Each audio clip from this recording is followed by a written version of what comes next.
A Santo Stefano di Cadore quest'estate c'è anche una mostra di fauna alpina. Perché l'avete fatta questa mostra?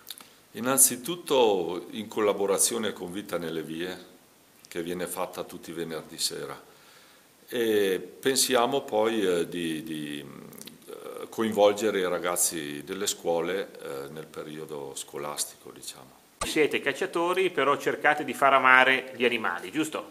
Senz'altro, cioè lo scopo principale è quello di far conoscere, poi essendo cacciatori pratichiamo una caccia controllata dettata da vari regolamenti dalla provincia in pratica. Di animali ce ne sono tanti? Diciamo che non sono in numero eccessivo per il terreno, per il loro habitat, anche perché appunto si tengono controllati, visto che un eccessivo numero potrebbe portare, come è già accaduto in questi anni, a delle epidemie tipo la rogna nel camoscio. Quali sono le specie di animali presenti in questa mostra? Allora, ci sono degli animali protetti e animali cacciabili. Fra gli animali protetti ci sono tutti i rapaci diurni e notturni, fra cui la poiana, l'aquila reale, il gallo cedrone, poi abbiamo i rapaci notturni che è il gufo reale, il corvo imperiale, poi ci sono vari tipi di mustelidi tipo faina, ermellino, sono tutti animali protetti. Fra gli animali cacciabili appunto sono tutti gli ungulati, camosci, caprioli, cinghiale, e abbiamo la lepre e il cervo comunque che fa parte della fauna alpina. Classica delle nostre zone comunque protetta è la marmotta, poi abbiamo un piccolo mustelide che è la donnola e l'ermellino, il quale in inverno assume un manto bianco. Poi abbiamo i piccoli di capriolo. E poi ci sono anche le gazze. E le gazze, 3 tipi di gazze, la nocciolaia protetta, la ghiandaia cacciabile e la gazza ladra.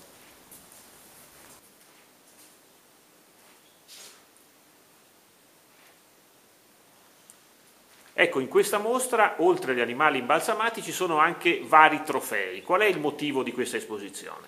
Abbiamo voluto fare questa tavolata di trofei di camoscio, di capriolo, dello stambecco e delle mandibole degli animali per far capire alla gente il sistema in cui si può calcolare perfettamente l'età dei nostri animali. Per esempio, per calcolare l'età di un camoscio si contano tutti gli anelli che ci sono. In base agli anelli sappiamo l'età del camoscio. Invece con i caprioli dobbiamo vedere l'usura della dentazione della mandibola sinistra, dove viene usurato si chiama dentina, che è una fessura interna. In base all'usura della dentina possiamo calcolare l'età giusta del capriolo e così del cinghiale e così anche del cervo. Invece dello stambecco possiamo calcolare l'età dello stambecco sulle spaccature che sono fessurate lungo l'arco del trofeo. Questo trofeo qua per esempio ha 6 anni. Quel trofeo lassù è un trofeo giovane di stambecco che ha 1 anno. I caprioli, come abbiamo detto prima, siamo sempre sulle mandibole e l'usura della dentina. Sui trofei del cervo non si può dire l'età solamente quando ha la prima testa. La prima testa sarebbe questi 2 monconi di osso. Qui si può dire che è un cervo di 18 mesi. Perché voi siete tenuti a fine della stagione a far verificare il prodotto della vostra caccia, giusto? Esatto, in base all'età degli animali, il peso, le misure del garrese e del piede, possiamo vedere se la nostra popolazione di ungulati è una popolazione giovane, vecchia, sana o addirittura anche malata, che purtroppo in questi ultimi anni abbiamo avuto delle malattie che ci hanno sterminato i camosci e anche gli stambecchi, che sarebbe la rogna sarcoptica.